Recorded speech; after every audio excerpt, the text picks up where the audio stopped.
6 pecados que Dios nunca perdonará, la advertencia más aterradora de la Biblia, son mensajes tan serios y penetrantes que resuenan directamente en el alma. No te dejan tranquilo porque en el fondo sabes que son ciertos. Hoy no se trata de confort ni de palabras amables, sino de un mensaje que exige tu completa atención, no porque yo lo diga, sino porque la palabra de Dios lo dice. Estamos a punto de hablar de algo que debería sacudir a cada persona hasta lo más profundo de su ser, los pecados que Dios no perdona. Sé que esto puede sonar extraño al principio. Hemos oído que Dios es amoroso, lleno de misericordia, paciente y lento para la ira, y es absolutamente cierto. Él envió a su único Hijo a morir por los pecadores para ofrecer una gracia tan amplia que ningún error pasado podría superarla. Pero la misma Biblia que revela la misericordia de Dios también habla de su justicia. El mismo Jesús que perdonó al ladrón en la cruz también advirtió de un pecado imperdonable. Esa advertencia no era simbólica, no era una exageración, era y sigue siendo real. La idea de que algunos pecados están más allá del perdón no tiene como objetivo aterrorizarnos por miedo, sino despertarnos para fomentar una santa reverencia hacia el Dios a quien decimos servir. Porque la verdad es que no todo el que dice, Señor, Señor, entrará en el reino. No todo el que se siente espiritual o religioso está a salvo, y no todo el que oye el Evangelio lo recibe con un corazón dispuesto a obedecer. Algunos eligen la oscuridad, se alejan y nunca miran atrás. Algunos pecados no son accidentes, sino un rechazo deliberado y continuo a Dios mismo, y la Escritura aclara que esos pecados no están cubiertos por la gracia. Necesito que te concentres ahora, no porque quiera asustarte, sino porque me importa lo suficiente como para decirte la verdad. Esto no se trata de ir a la iglesia por cumplir, ni de impresionar a nadie con conocimientos, ni de citar versículos para ganar discusiones. Se trata de la eternidad, la tuya y la mía.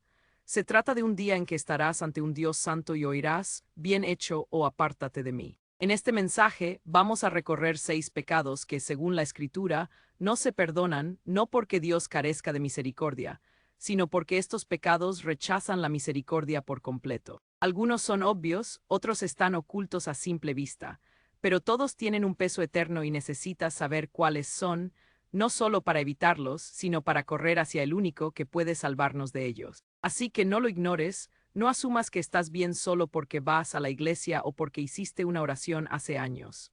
Examinémonos hoy no con miedo, sino con seriedad, porque la Biblia no da advertencias sin razón, y esta es la más aterradora de todas. La primera es la blasfemia contra el Espíritu Santo. Hay un momento en los Evangelios en el que Jesús dice algo que hace que la sala se quede en silencio, algo que habría hecho que incluso el fariseo más valiente se detuviera a pensar. En Mateo 12, 31-32, Jesús dice: Por eso les digo, todo pecado y blasfemia serán perdonados a la gente, pero la blasfemia contra el Espíritu no será perdonada. A cualquiera que hable una palabra contra el Hijo del Hombre, se le perdonará, pero al que hable contra el Espíritu Santo, no se le perdonará ni en esta época ni en la venidera. Deja que esto penetre por un momento. Vivimos en una época en la que se predica el perdón, y así debe ser. La sangre de Jesús es lo suficientemente poderosa como para lavar cada pecado que has cometido, pero esto es diferente. Jesús traza una línea y dice que este es imperdonable.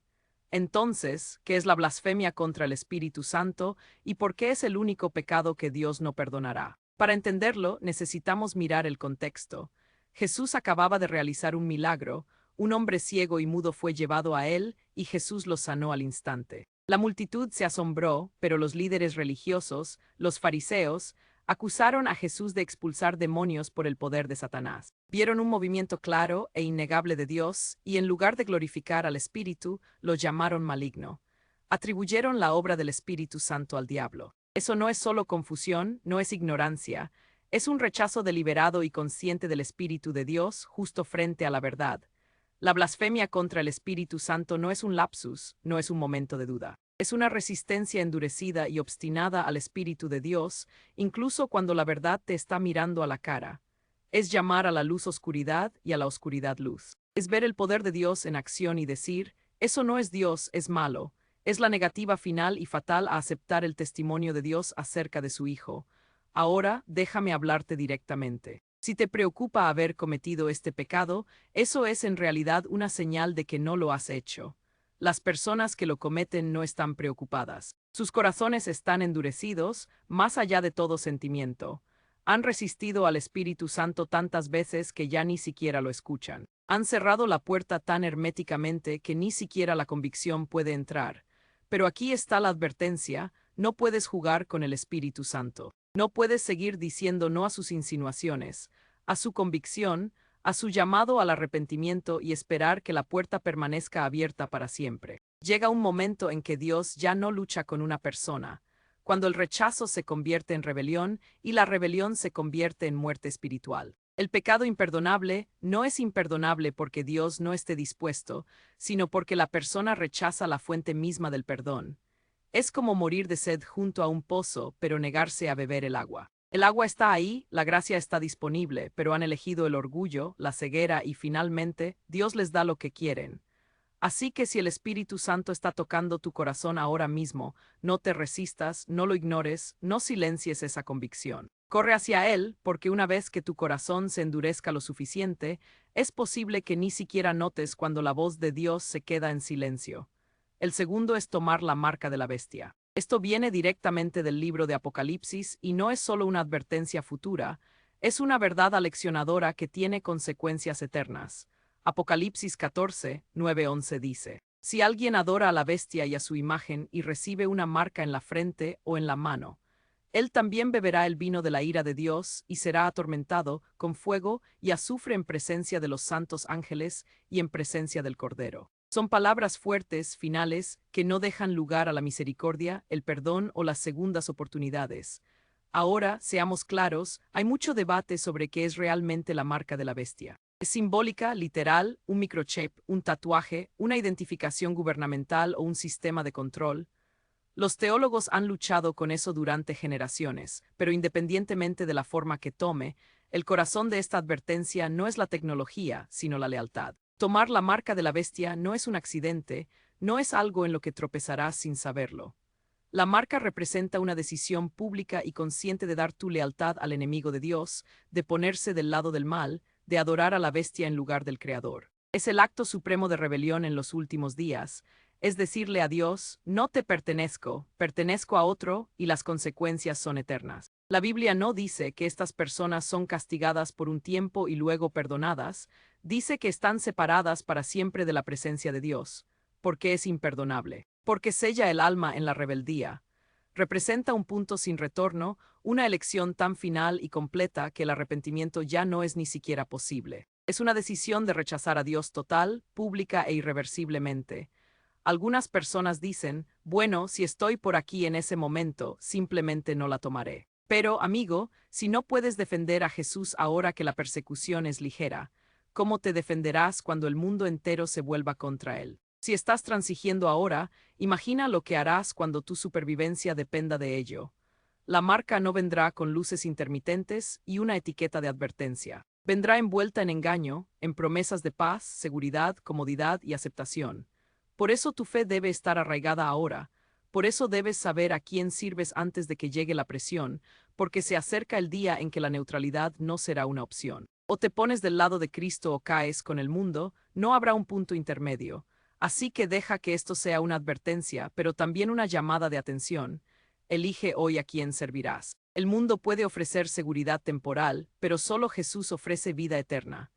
No cambies tu alma por conveniencia, no vendas tu eternidad por supervivencia, porque cuando esa marca llegue, no solo tocará la piel, marcará el alma para siempre. El tercer pecado es el rechazo continuo y voluntario de Cristo.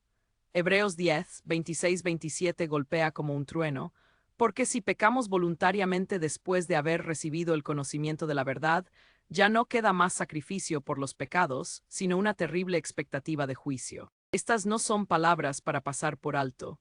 Es una advertencia directa a cualquiera que trate el Evangelio como una sugerencia en lugar de una orden. Este pecado no se trata de alguien que lo intenta y fracasa. No se trata del cristiano que tropieza, llora y se levanta de nuevo en arrepentimiento. La gracia de Dios es más que suficiente para eso. Esto es algo mucho más peligroso. Se trata de una persona que ha oído el Evangelio, lo ha entendido, incluso ha sentido su atractivo, y aún así se aleja repetidamente, deliberadamente, sin arrepentimiento. El rechazo voluntario significa que has probado la verdad, has visto la luz y en lugar de aferrarte a ella, la pisoteas.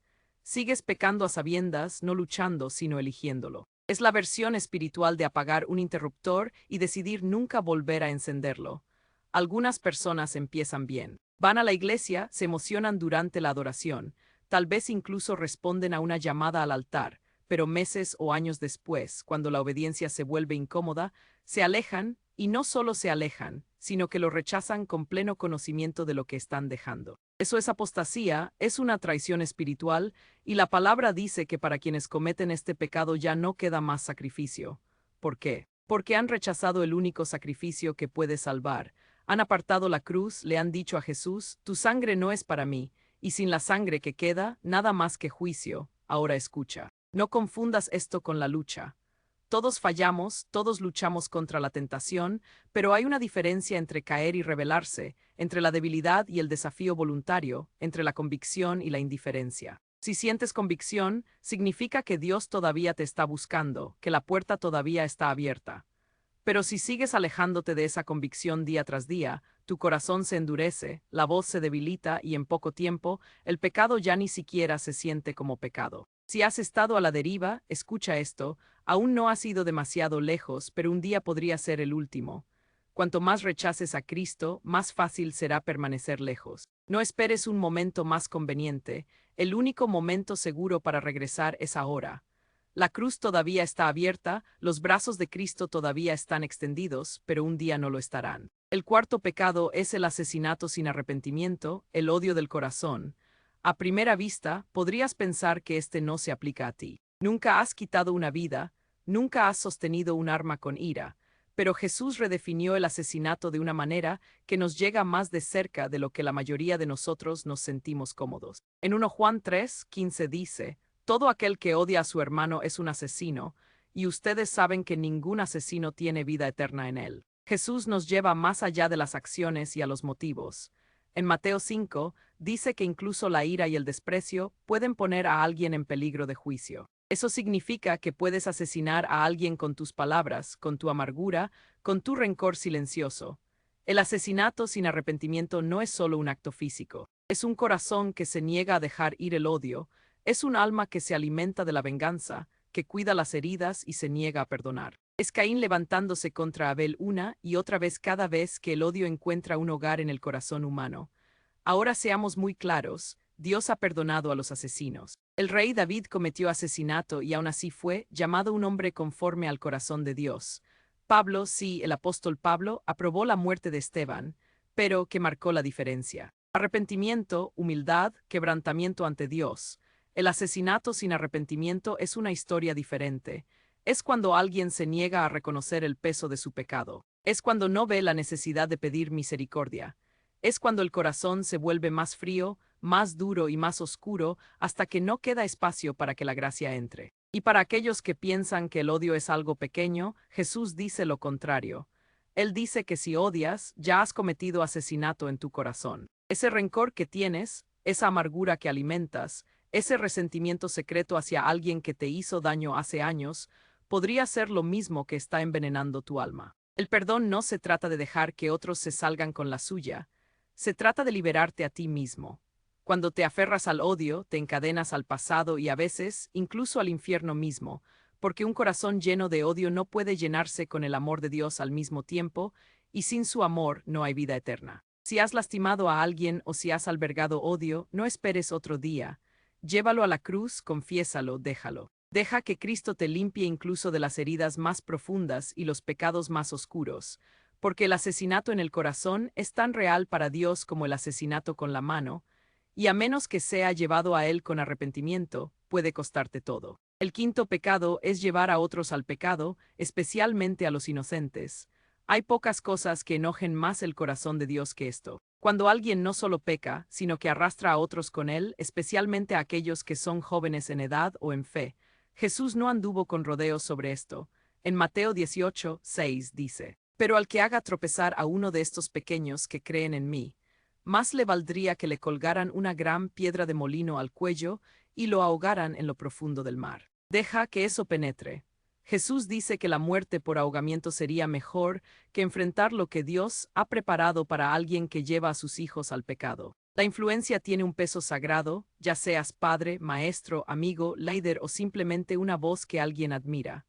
Tu vida habla más fuerte que tus palabras, y cuando usas esa influencia para alejar a otros de Dios, especialmente a los vulnerables, Dios se lo toma como algo personal. Esto no se trata solo de falsos maestros que predican mentiras.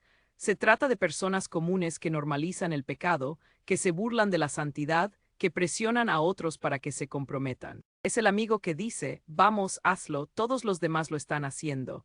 Es el adulto que le dice a un niño, Dios no es real, la iglesia es una broma. Es el influencer que se burla de la rectitud y hace que la rebelión parezca genial. Es el líder que usa el poder para manipular a otros para que pequen. La Escritura advierte que aquellos que hacen tropezar a otros enfrentarán un juicio severo. ¿Por qué? Porque el pecado se propaga. Un compromiso en tu vida puede abrir una compuerta para otros. Un momento de descuido puede enviar a alguien a una vida de esclavitud. Cuando hacemos pecar a otros, nos convertimos en agentes de destrucción en lugar de vasos de gracia. Y se vuelve aún más aleccionador. Jesús no solo está hablando de los jóvenes.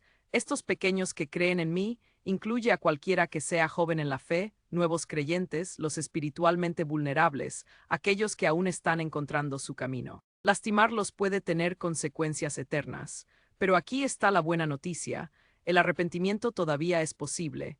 Si alguna vez has engañado a alguien o has influido en otros hacia el pecado, no huyas de la culpa. Llévala a Dios, pide perdón, pídele que repare lo que se rompió. Dios puede sanar lo que hemos dañado, pero solo cuando nos humillamos ante Él. Este pecado es aterrador no solo por lo que nos hace a nosotros, sino por lo que nos hace a otros a través de nosotros. No seas una piedra de tropiezo en el camino de alguien. Sé un escalón que los acerque a Jesús. El sexto pecado es el rechazo de la gracia de Dios hasta la muerte, la incredulidad final. Hay una puerta que, una vez cerrada, nunca se vuelve a abrir. La puerta de la salvación después de la muerte, y eso es lo que hace que este último pecado sea el más trágico. No es un acto, no un momento de rebelión, sino toda una vida de rechazar la gracia de Dios hasta que es demasiado tarde. Es morir en la incredulidad. Juan 3:18 dice, el que no cree ya ha sido condenado porque no ha creído en el nombre del Hijo único de Dios. Hebreos 9:27 nos dice, está establecido para los hombres que mueran una sola vez y después de esto el juicio. Este es el pecado que la mayoría de la gente pasa por alto. Pensamos en el pecado como algo activo, mentir, robar, odiar, asesinar. Pero la mayor tragedia de todas es el rechazo pasivo, una vida que se pasa escuchando la verdad pero nunca recibiéndola. Un corazón que retrasa el arrepentimiento hasta que se le acaba el tiempo.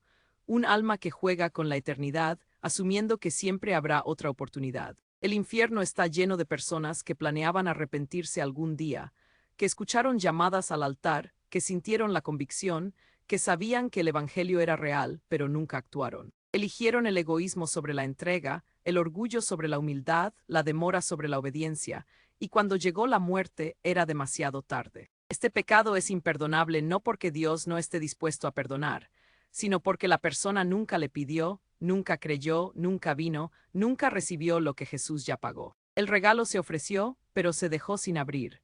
Jesús contó la parábola del hombre rico y Lázaro en Lucas 16. Después de la muerte, el hombre rico ruega por una segunda oportunidad, solo una gota de agua para refrescar su lengua, solo una advertencia para su familia. Pero no recibe ninguna de las dos cosas, porque la eternidad ya había comenzado, el juicio ya había llegado. Esto es lo que da miedo. Dios respeta tu elección. No te obligará a entrar en el cielo, no te obligará a creer. Él ofrece, invita, suplica, pero si lo rechazas una y otra vez, no anulará tu voluntad. Puedes elegir irte, pero una vez que esta vida termina, la elección queda sellada. No hay purgatorio, no hay reencarnación, no hay sala de espera. Solo cielo o infierno, vida o muerte, Cristo o separación. Y una vez que das tu último aliento, la oferta de perdón se ha ido para siempre. Así que si estás vivo, si estás escuchando esto, todavía hay esperanza, todavía hay tiempo, todavía hay misericordia. Pero no te demores, no endurezcas tu corazón una vez más. No sabes cuántas oportunidades más tendrás. Rechazar el perdón de Dios hasta la muerte es el pecado supremo, no por su intensidad, sino por su carácter definitivo. Elígelo ahora, dobla tu corazón, deja que te salve, porque al otro lado de tu último aliento no hay segundas oportunidades, solo el eco de la elección que hiciste cuando la gracia todavía estaba a tu alcance. Conclusión, la puerta todavía está abierta, pero no para siempre. Hemos recorrido algunas de las verdades más pesadas de toda la Escritura hoy. No son ligeras, ni fáciles, ni suaves, pero son necesarias, porque cuando Dios da una advertencia, no está tratando de asustarnos para que nos alejemos de Él. Está tratando de despertarnos a la urgencia de correr hacia Él. Hay pecados que Dios no perdona, no porque su misericordia tenga límites, sino porque estos pecados representan un rechazo final y total de esa misericordia. No son errores, no son lapsos de juicio. Son decisiones deliberadas, endurecidas y voluntarias para alejar la única esperanza de salvación. Y amigo, eso es lo que hace que este mensaje sea a la vez aterrador y lleno de esperanza, porque ahora mismo, si todavía estás respirando, la puerta de la gracia está abierta de par en par. No has ido demasiado lejos, no te has equivocado demasiado, pero aquí está el detalle: la invitación no dura para siempre. Hemos visto cómo Jesús advirtió sobre la blasfemia contra el Espíritu Santo, no como una trampa, sino como un salvavidas. Vio a los líderes religiosos resistiendo al Espíritu de Dios, llamando a lo santo malvado, y dijo: tengan cuidado, están entrando en un terreno peligroso. Vimos que la marca de la bestia no es solo sobre el futuro, es sobre la lealtad, y si tu lealtad no está firmemente arraigada en Cristo ahora, ¿cómo te defenderás cuando tu fe sea realmente probada? Desglosamos cómo rechazar a Cristo repetidamente y voluntariamente lleva a un lugar donde el arrepentimiento ya no llega, no porque Dios no perdone, sino porque el alma ya no lo busca. La conciencia ha sido cauterizada. Vimos cómo el asesinato, sí, incluso el odio del corazón, puede condenar el alma si se deja sin arrepentir, y cómo influir en otros para que pequen puede acumular no solo tu propia culpa, sino la ruina espiritual de aquellos a quienes has extraviado. Y finalmente, el pecado más desgarrador de todos: morir en la incredulidad, esperar demasiado, posponer la rendición, alejarse de la gracia hasta que la gracia ya no se ofrece. Pero aquí es donde debes detenerte y concentrarte. Nada de esto tiene por qué ser tu historia. Ese es el poder del Evangelio. Jesús no vino a condenarte. Vino a salvarte de la condenación, pero tienes que responder, tienes que elegir. La cruz no fue para los perfectos, fue para personas exactamente como tú y como yo, defectuosas, rotas, luchando, pero solo cubre a aquellos que se acercan, a aquellos que se arrepienten, a aquellos que ponen su confianza plenamente en Jesucristo. No esperes a un momento mejor, no asumas que tienes más días. La eternidad no es una idea lejana. Está a un aliento de distancia, y la misericordia de Dios, aunque profunda y amplia, no persigue para siempre. Él llama, pero eventualmente el llamado se detiene. Ahora mismo, mientras escuchas esto, todavía puedes volver a casa. Puedes confesar tu pecado, puedes ser lavado, puedes empezar de nuevo, no porque seas fuerte, sino porque Jesús ya pagó el precio. Así que aquí está la pregunta que solo tú puedes responder. ¿Responderás o te resistirás? La advertencia más aterradora de la Biblia no está ahí para asustarte, está ahí para sacudirte y despertarte, y ahora que la has oído, no puedes fingir que no lo hiciste. No desperdicies este momento, ven a Cristo mientras aún puedas.